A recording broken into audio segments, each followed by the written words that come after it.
Yesi reka ngusuze kandi nkwifurize gukomeza kugira ibihe byiza cyane wowe uteze amatwi Ivugangingo TV n'Ivugangingo Radio bivugira kuri wayishata akadomo Ivugangingo.com. Nge ndi Isaac Ishimwe, iyi ni Ivugangingo TV cyangwa se Ivugangingo Radio, byose bikorera nkuko nabivugaga kuri wayishatu akadomo Ivugangingo.com. Yes, none reka nsegaruke kurinde, reka garuke ku bintu byo kutari muzi, ibintu mutari muzi mwari mubiza ahubwo ibintu mutari muzi mugiye kubimenya muri aka kanya tukivugana ahangaha. Muri kureba ama-slide show, muri kureba amafoto, murabona umuntu bita Miss Mwiseneza nde ni contestant muri Miss Rwanda 2010.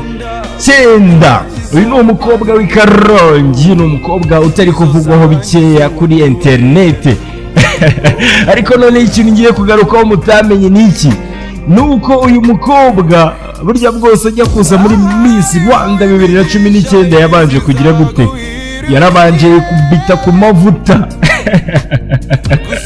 yarabanje ku mavuta, arabanza arikesha, arabanza yigira neza ku buryo nyine yari buze muri Miss Rwanda arimo muyoberwe.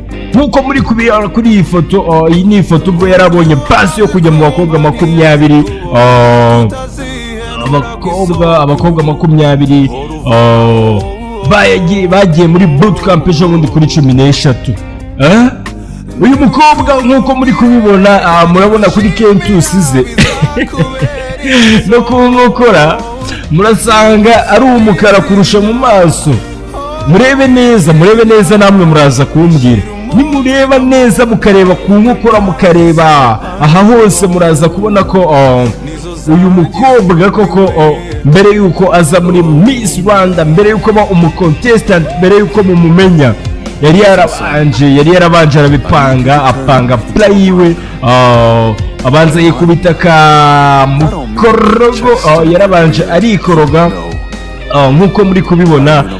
Noneho biza kurangira bitamuhiriye biza kurangira bitamuhiriye, birangira kuri kentusi ze hadasa na hehe, hadasa no mu maso. Nge ndi Isaac Ishimwe, iyi ni Ivugangingo TV. Mbibutse kumutora muri bariya 20 bagiye muri bootcamp mukoresheje SMS mu mutore, kandi ni ibintu by'agaciro cyane. Thanks for watching.